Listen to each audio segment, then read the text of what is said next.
Welcome to another video from Dr. Lock. This is the EMD electric strike with key, I guess you could say, turn off. We did do a video on fitting one of these and swapping it over and showing you what it does. Today I thought we'll do the video on actually changing the key to a security key. To be honest with you, I've never done one, so let's just see how difficult it will actually be. So this is a 12 volt electric strike, fail secure. So when the power turns off, it's still going to remain locked. So we have done a bit of a look over one before, and I fitted one up and all that. That's on our website as well, or it's on YouTube. So I'm just going to try and set this to a restricted key, and just going to see how difficult it can be. Here we are here. Okay, so as I can see it now, looks like there's two screws on the side. Instructions, do they give us anything here? They give us installation. There we are there. Okay, so it looks like we take these two screws off and the actual cylinder comes out. So let's see how difficult that is. The people who make this also make other products in the locksmithing industry, so I would be assuming that when they do something that needs to be changed, they're going to do it well and do it in a way that is going to make it easy for locksmiths, being like locksmiths and making locksmith products. Alright, so two screws out, that comes out, there's our cylinder.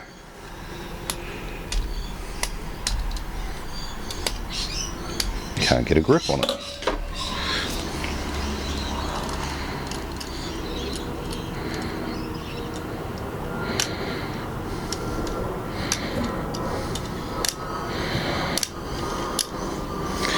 Don't know why, but I can't get a grip on it. There's a pair of pliers.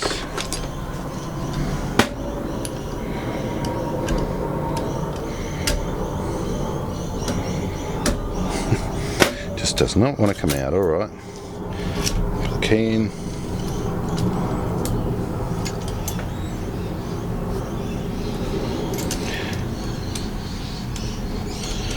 Okay, just does not want to come out. What's holding it in? Let's see if we can take out this little thing here.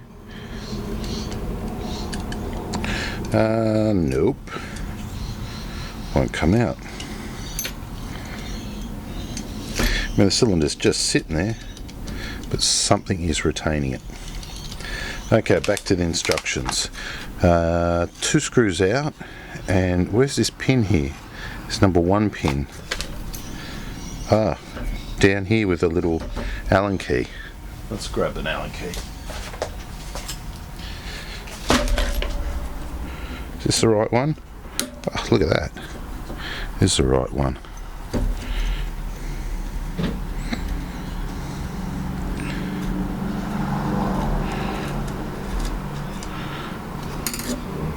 Okay, so that's the pin. Cylinder come out. The cylinder comes out. Kind of. What are we missing now? Okay, so 1 and 2, 3 came out, 4 put the key in, 5 pull it out. Okay. Okay, so you need to rotate the key to get it out. So it's got a little notch holding it in. So that's not too bad. Looking at here to here, I've been told it's a Lockwood 001 inner. So let's see if they're correct. It's got a funny particular cam on the back, as you can see there.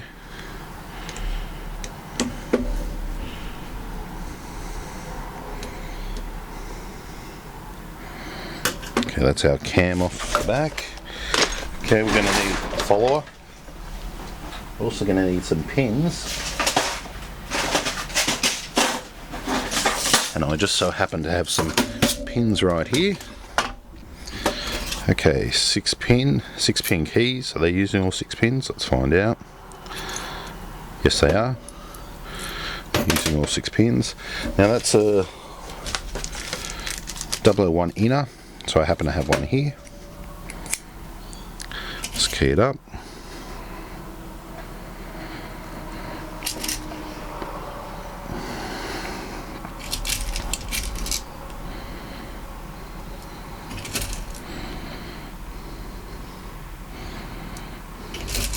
They are using all the pins, so we'll use all the pins too.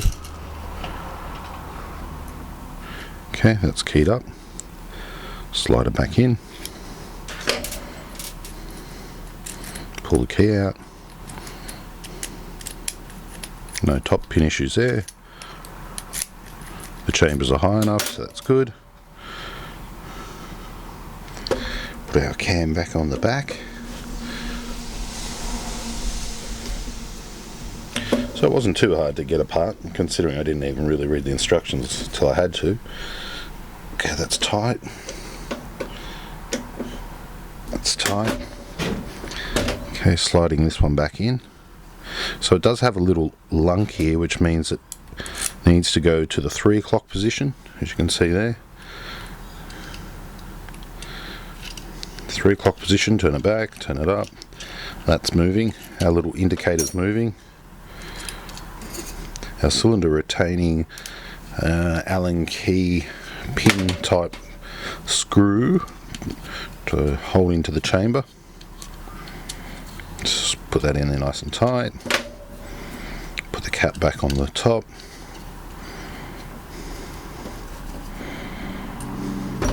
Screw in there.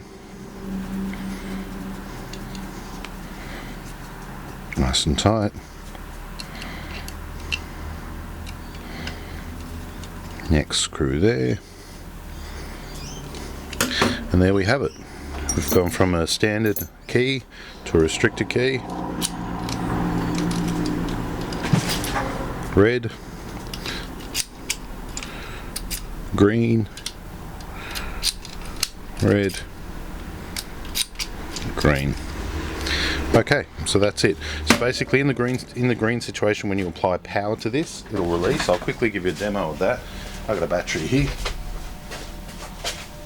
Now the wires aren't marked, so I'm guessing that it can be either which way for polarity. Let's just see. Okay, you hear the tick, that means it's unlocked. Locked. Now let's put this in the red section. See what happens when we apply power to it. Even if we apply power to it, it shouldn't release. And it still remains locked. So the solenoid's moving, but it's still locked. Okay, thanks for watching.